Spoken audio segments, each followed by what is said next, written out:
Okay, ghost story.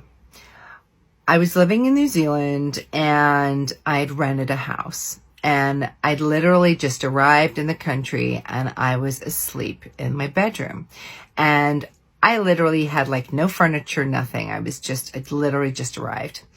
And what happened was I'd gone to sleep and all I had in my room was this plastic chair. And you know, like when you're in that state of awake, asleep, awake. And then suddenly I don't know why, but like I opened my eyes. I was lying on my side looking out of my bed towards the window and the plastic chair that was in the corner of the room. And like literally I saw a little old lady sitting in the chair, and no word of a lie, I literally